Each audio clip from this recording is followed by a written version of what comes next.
আসসালামু আলাইকুম রহমতুল্লাহ। প্রতিসরণ টাইপ খ ডুয়েট অ্যাডমিশনের জন্য এখানে টাইপ খ এর 4 নম্বর উদাহরণটা খুবই গুরুত্বপূর্ণ আসার মতো প্রশ্ন। 4 নম্বর উদাহরণে কি বলছে? 4 নম্বর উদাহরণে বলছে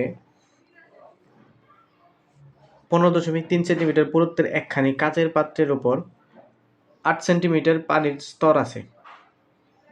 পাত্রের তলায় একটি ছিদ্র দিয়ে খাড়া উপর থেকে নিচের দিকে তাকালে ছিদ্রটি বা চিহ্নটি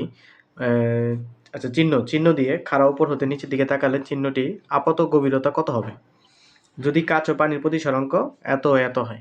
আর আমরা কি করলাম, প্রথমে একটি কাচের পাত্র অঙ্কন করছি। এই পর্যন্ত হচ্ছে আমাদের একটা কাচের পাত্র, ঠিক আছে। এই কাচের পাত্রের উপরের এই অংশটুকু, এই 8 সেন্টিমিটার অংশটুকু হচ্ছে পানি, এটুকু হচ্ছে পানি, আর এই পুরোটা হচ্ছে কাচ, ঠিক আছে। তো কাচের অংশের উচ্চতা যেহেতু দিয়ে দিছে, বলছে এতটুকু পুরুত্ব 15.3 সেন্টিমিটার, আর পানির যে পাত্র আছে সেটার উচ্চতা হচ্ছে 8.8 সেন্টিমিটার, ঠিক আছে, 8 সেন্টিমিটার। তাহলে এখানে বলে দিচ্ছে পানির প্রতিসরাঙ্ক বলছে 4/3 এবং কাচের প্রতিসরাঙ্ক বলছে 1.53। আমাদের বলছে আপাত গভীরতা বের করো। আমরা জানি আপাত গভীরতা কাচের জন্য একটা বেরোবে, পানির জন্য একটা বেরোবে। এই দুইটা যদি আমরা যোগ করে দিই তাহলে কি পাবো? মোট আপাত গভীরতা পেয়ে যাব। মোট আপাত গভীরতা পেয়ে যাব। এখন আমরা সূত্র জানি, তার আগে আমি গিভেন দিয়ে লিখলাম এম ইউ ওয়াটার মানে পানির প্রতিসরাঙ্ক এত, আর কাচের গ্লাসের প্রতিসরাঙ্ক হচ্ছে এত বায়ুর সাপেক্ষে। তো ইউ1 সমান 15.3 সেন্টিমিটার এবং ভি1 সমান হোয়াট, ইউ2 সমান 8 সেন্টিমিটার, ভি2 সমান হোয়াট। আমরা কি জানি? আমরা জানি মিউ ইজিক্যাল টু প্রকৃত গভীরতা ডিভাইডেড বাই আপাত গভীরতা। প্রকৃত গভীরতা কত? ইউ1। ইউ1 হচ্ছে এই যে 15.3 সেন্টিমিটার, আর আপাত গভীরতা কত হবে? ভি1, ঠিক আছে। আমরা জানি যে কাচের পাত্র হোক বা পানির হোক, আমরা যদি একটা স্বচ্ছ পাত্র নিয়ে যদি তলানিতে কোনো একটা চিহ্ন দিয়ে আমরা যদি উপর থেকে তাকাই, সেটা কিন্তু যতটুকু গভীরতা ততটুকু দেখাবে না, আর উপরের দিকে দেখাবে, একটু কাছের দিকে দেখাবে, ঠিক আছে সেটা। তো আমরা এটা এখান থেকে জাস্ট পক্ষান্তর করে দিছি, ভি1 কে এই পাশে নিয়ে গেছি, এম ইউজি কে এই পাশে নিয়ে এসে এম ইউজি এর মান বসেছি, ইউ1 এর মান বসেছি, ভি1 সমান 10 সেন্টিমিটার। এরপর কি বলছে? পানির প্রতিসরাঙ্ক কত জানি? 4/3। তাহলে এম ইউ, এটা ওয়াটার হবে, এম ইউ ওয়াটার সমান ইউ2 বাই ভি2। আমাদের ভি2 বের করতে হবে। তাহলে এম ইউ ওয়াটার এই পাশে নিয়ে আসলাম, আর ভি2 এই পাশে নিয়ে গেলাম। ইউ2 এর মান, হ্যাঁ, তারপর হচ্ছে এখানে ইউ2 বাই ভি2, এটা জানি পড়লাম। তাহলে ইউ2 এর মান হচ্ছে 8 এবং হচ্ছে এম ইউ ওয়াটার মান হচ্ছে 4/3। এটা একটা কাটাকাটি করলে 4 দিয়া 8কে কাটতে 2, আর 3 দুগুণে হচ্ছে 6 সেন্টিমিটার, ঠিক আছে। এই টাইপ করে বাকি আরও প্রথম ম্যাথটা, বাকি 5টা ম্যাথ আছে, এর ভিতরে 1 নম্বর ম্যাথ, 3 নম্বর ম্যাথ আর 4 নম্বর ম্যাথ। এই 3টা ম্যাথ করলেই হয়ে যাবে, টাইপ করে আর করা লাগবে না, একদম ইজি। এরপরে আমরা চলে যাবো টাইপ গতে। টাইপ গটা গুরুত্বপূর্ণ, প্রিজম এটা, তো প্রিজমটা খুবই গুরুত্বপূর্ণ, ঠিক আছে। প্রিজমটা খুবই গুরুত্বপূর্ণ।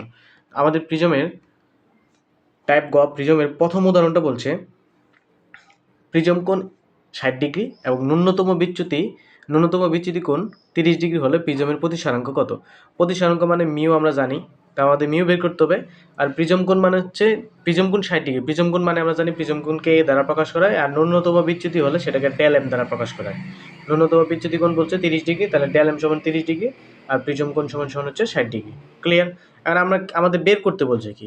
আমাদের বের করতে বলছে মিউ। আমরা কিন্তু এটা জানি যে ন্যূনতম বিচ্যুতি সংঘটিত হলে I1 I2 সমান R1 R2 সমান, এবং R1 R2 সমান A/2 হয়, ঠিক আছে, A/2 হয়, এটা আমরা জানি।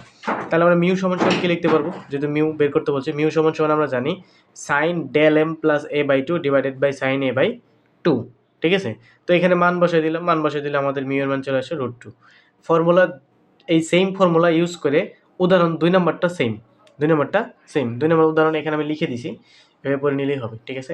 এটাতে বের করতে বলছে ন্যূনতম বিচ্যুতি কোণ, তার মানে এখানে মিউ এর মান দিয়ে দিছে, প্রতিসরাঙ্ক এটা দিয়ে দিছে, অর্থাৎ এখানে মিউ বসাবা, এখানে এর মান বসাবা, এখানে এর মান বসাবা, খালি ডেল এমটা থাকবে, ডেল এম সলভ ফাংশন দিয়ে দিলে ক্যালকুলেটরে, তাহলে আমাদের ডেল এম এর মান চলে আসবে, ঠিক আছে। ওকে, এরপর আসি উদাহরণ 3-এ। উদাহরণ 3 আরও সহজ, মানে প্রিজম সহজ যদি প্রশ্ন না ঘোরায় বা একটু প্যাচ টেস্ট না দেয়, তাহলে প্রিজম খুবই সহজ, ঠিক আছে। এখানে উদাহরণ 3 দেখো কি বলছে, একটি প্রিজমের ন্যূনতম বিচ্যুতির অবস্থানে, যেখানে সেই অবস্থানে স্থাপন করে, ন্যূনতম বিচ্যুতির অবস্থানে স্থাপন করে আপত কোণের মান 40 ডিগ্রি পাওয়া যায়। অর্থাৎ এখানে একটা প্রিজমের ন্যূনতম বিচ্যুতির স্থানে স্থাপন করার পরে সেখানে আয়ের মান পাওয়া গেছে 40, অ্যান্ড বলছে প্রিজমের উপাদানের প্রতিসারাঙ্ক বা মিউ সমান সমান 1.5 হলে প্রিজম কোণ কত? প্রিজম কোণ মানে এর কথা বলছে, আমার এ চাইছে, কিন্তু এখানে আমার ন্যূনতম বিচ্যুতির ডেল কিন্তু দেওয়া নাই, দেওয়া আছে ন্যূনতম বিচ্যুতির জায়গায় প্রিজম কোণটা স্থাপন করলে আমরা পাবো 40 ডিগ্রি আপতন কোণ বা আপত কোণ, ঠিক আছে, অর্থাৎ আই দেওয়া আছে, ঠিক আছে। আর যেহেতু ন্যূনতম বিচ্যুতির অবস্থানে স্থাপন করছে, তাহলে ন্যূনতম বিচ্যুতিটি হচ্ছে আমাদের এখানে মেইন ট্রিক্স, ঠিক আছে। ন্যূনতম বিচ্যুতির ক্ষেত্রে I1 সমান সমান I2 হবে, R1 সমান সমান R2 হবে, আবার A সমান সমান কত হবে?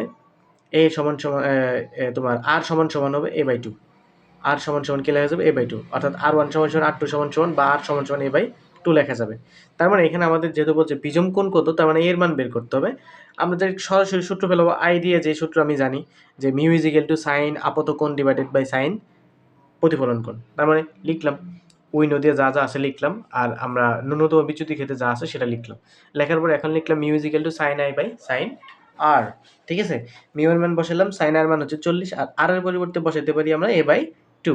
A/2 বসালে এখানে দেখো এই 1.5 এই পাশে নিয়ে আসলাম, সাইন A/2 এই পাশে নিয়ে আসলাম, নিয়ে আসার পরে সাইন যদি এই পাশে গুণ অবস্থা, এই পাশে গেলে ভাগ, আলটিমেট এখানে যা আছে ওইখানে গিয়ে ইনভার্স হয়ে যাবে।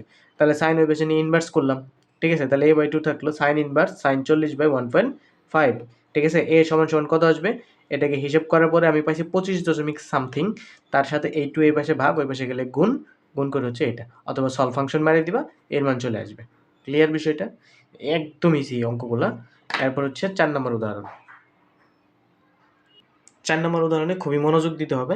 কেন? এই 4 নম্বর উদাহরণ এবং 5 নম্বর উদাহরণটা একটু ঝামেলা আছে। আরেকটা হচ্ছে 7 নম্বর উদাহরণ মেবি, হ্যাঁ। একটি প্রিজম কোণ 45 ডিগ্রি এবং উপাদানের প্রতিসারাঙ্ক √5। প্রিজম কোণ 45 ডিগ্রি মানে এর মান দেওয়া আছে, উপাদানের প্রতিসারাঙ্ক মানে মিউ এর মান দেওয়া আছে। বলছি এই প্রিজম এক প্রতিসরণ পৃষ্ঠে আলোক রশ্মি কত কোণে আপতিত হলে, এক প্রতিসরণ মানে হচ্ছে প্রথম পৃষ্ঠ, এক প্রতিফলন মানে হচ্ছে প্রথম পৃষ্ঠ, এক প্রতিফলন মানে কি বললাম? এক প্রতিফলন মানে হচ্ছে প্রথম পৃষ্ঠ, হ্যাঁ। বলছে এক প্রতিফলন পৃষ্ঠে আলোক রশ্মি কত কোণে আপতিত হলে, তার মানে প্রথম পৃষ্ঠে আলোক রশ্মি আপতন কোণ কত হলে, মানে I1 সমান হোয়াট, I1 সমান হোয়াট এটা চাইছে, কত কোণে আপতিত হলে রশ্মিটি দ্বিতীয় প্রতিসরণ পৃষ্ঠ ঘেঁষে নির্গত হবে। খেয়াল করো, প্রথম প্রিজমের প্রথম পৃষ্ঠে যে কোণে আপতিত হবে, দ্বিতীয় পৃষ্ঠের পৃষ্ঠ ঘেঁষে নির্গত হবে। পৃষ্ঠ ঘেঁষে যখন নির্গত হবে তখন আপতন কোণ হবে, তোমার পৃষ্ঠ ঘেঁষে যদি নির্গত হয় তখন আপতন কোণ দাঁড়াবে 90 ডিগ্রি। কত ডিগ্রি?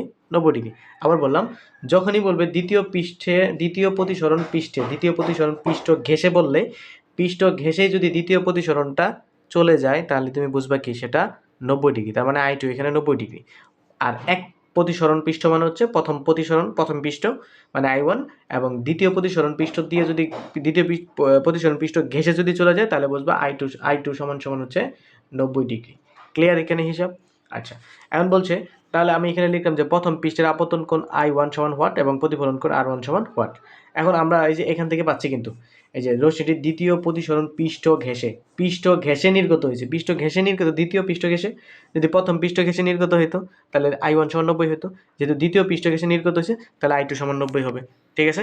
ব্যাস লিখলাম I2 সমান সমান 90, R2 সমান, আমি যদি R2 এর মান বের করতে পারি, যদি আমি R2 এর মান বের করতে পারি তাহলে আমি তোমার এর মানও বের করতে পারবো, R1 এর মানও বের করতে পারবো, ঠিক আছে। যেহেতু আমি I2 জানি তাহলে R2 যদি বের করতে পারি আমি I1 বের করতে, R1ও বের করতে পারবো, I1ও বের করতে পারবো, কারণ আমি প্রিজম কোণের মান জানি, ঠিক আছে। তবে এটা কিন্তু ন্যূনতম বিচ্যুতি নেই, এখানে আবার বলে ন্যূনতম বিচ্যুতি সূত্র ইউজ করা যাবে না। তাহলে I2 সমান লিখলাম, R2 মানটা বের করি, আমরা জানি মিউ সমান সমান sign I2 by sine R2, তাহলে R2 মান পাইলাম কত? 26.56। এখন আমরা যেহেতু ন্যূনতম বিচ্যুতি না হলে আমরা জানি A সমান সমান বা প্রিজম কোণ সমান সমান প্রথম পৃষ্ঠের প্রতিফলন কোণ প্লাস দ্বিতীয় পৃষ্ঠের প্রতিফলন কোণ। তাহলে প্রথম পৃষ্ঠের প্রতিফলন কোণ R1, দ্বিতীয় পৃষ্ঠের প্রতিফলন কোণ R2, দুটো যোগ করলাম, তাহলে R1 সমান কত পাওয়া যাবে? R1 আমি বের করবো, R2 আমি জানি কত, এই যে এখানে 26.56 বেরিয়েছে। এইটাকে ওই পাশে, এইটাকে এই পাশে রেখে R2 এই পাশে মাইনাস করে দিলে এর মান 45 দেওয়া, 45 minus 26.56 is equal two 18.435 degree, ঠিক আছে। যেহেতু R1 পাইছি তাহলে এখন আমার I1 বের করতে পারবো, কারণ কি আমি প্রতিসারাঙ্ক জানি, আমি একই সূত্র ইউজ করবো আগেরটার মতো, যে mu is equal to sine I by sine R, ঠিক আছে। আমি তো এখানে আমি শর্ট করে দিছি, সূত্রটা সরাসরি আমি I দিয়ে করছি, এখানে হওয়ার কথা ছিল এইভাবে mu is equal to sine I by sine R। তো এটাকে যদি আমি এই পাশে আনি তাহলে মিউ ইন্টু সাইন R সমান সমান সাইন I। এখন যদি আমি আয়ের মান বের করতে চাই সাইন এই পাশে আনে ইনভার্স হয়ে যাবে, অর্থাৎ I সমান সমান পাওয়া যাবে sine inverse mu into sine R, যেহেতু 1 বের করতে তাহলে 1 দিয়ে দিব, সাইন 1 আর 1 I1, ঠিক আছে। তাহলে I1 সমান সমান কত আসবে, এটা লিখলাম, মিউ এর মান √5 আর সাইন R1 এর মান হচ্ছে 18 এত, কত আসলো 45 ডিগ্রি। এই হচ্ছে আমাদের অঙ্ক, খুবই সহজ। এই হচ্ছে আমাদের অঙ্ক, আর এটা আমি এখানে ভাঙাই দিলাম যাতে মিস্টেক না হয় বা ভুল না হয়। এখন আসি 5 নম্বর অঙ্কটা, এই অঙ্কটা গুরুত্বপূর্ণ। এই 3 নম্বর অঙ্ক হচ্ছে দ্বিতীয় পৃষ্ঠ ঘেঁষে, যখন পৃষ্ঠ ঘেঁষে নির্গত হবে তখন বুঝবো আপতন কোণ 90 ডিগ্রি, ঠিক আছে, আপতন কোণ 90 ডিগ্রি। দ্বিতীয় পৃষ্ঠে বলছে, দ্বিতীয় প্রশ্নটা 5ম নম্বর প্রশ্নটা সহজ, খুবই ইজি। এখানে বলছে কোন একটি আলোক রশ্মির জন্য একটি সমবাহু প্রিজমের উপাদানের প্রতিসারাঙ্ক, কোন একটি আলোক রশ্মির জন্য একটি সমবাহু প্রিজমের, সমবাহু এটা মনে রাখবা, সমবাহু প্রিজম, সমবাহু প্রিজমই যখন বলবে তখন বুঝবা প্রিজম কোণ এ সমান সমান 60 ডিগ্রি, চোখ বন্ধ করে। যখনই বলবে সমবাহু প্রিজম তখনই এ সমান সমান 60 ডিগ্রি। অথবা কখনো যদি তোমাকে বলে দেয় সমবাহু প্রিজম প্রমাণ করো, ঠিক আছে, যে এটা একটি সমবাহু প্রিজম, তখনও বুঝবা এ সমান 60 ডিগ্রি প্রমাণিত হবে, ঠিক আছে। মেবি 7 নম্বর উদাহরণটা এরকম আছে আরপিআর এর বইতে। এখন আসো আরপিআর এর যে 23-এর যে বইটা, 2023 সালে যারা 24-এ যারা অ্যাডমিশন দিয়েছে, 2023 সালে পড়ছে, 23 সাল 24 সাল তাদের বইতে আছে।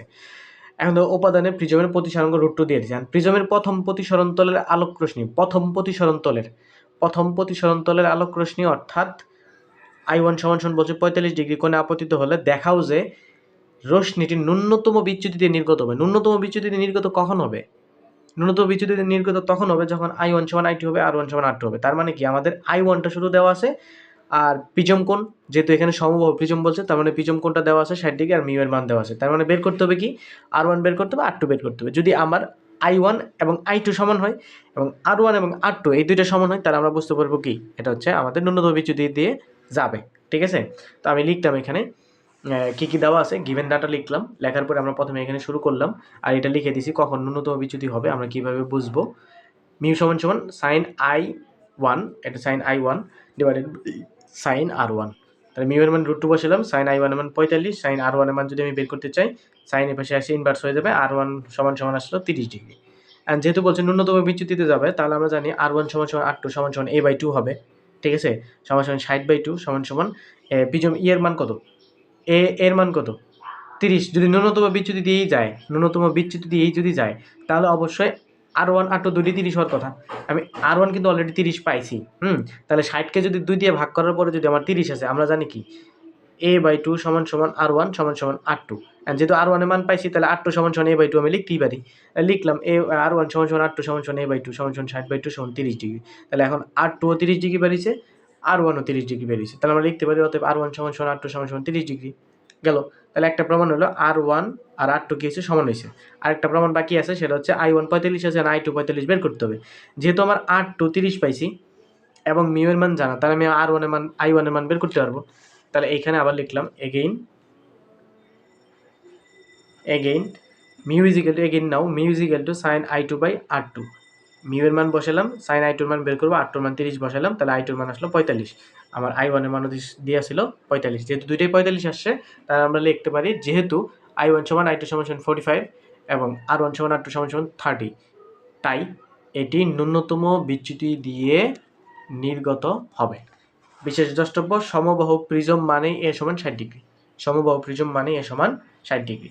আর রইল গিয়া উদাহরণ 5 বন্ধ করাইছি, 6, 7, 8, 9 এই 3টা তুমি করবা, না পারলে আমাকে বলবা, আশা করি পারবা, খুবই সহজ, একদম ইজি। আর ওইদিকে তোমার হচ্ছে থাকলো হচ্ছে কি বলে লেন্স থাকলো, লেন্সের ভিডিও আমি কালকে দিয়ে দিব ইনশাল্লাহ, তোমার পরীক্ষা শেষ হওয়ার আগে দিয়ে দিব।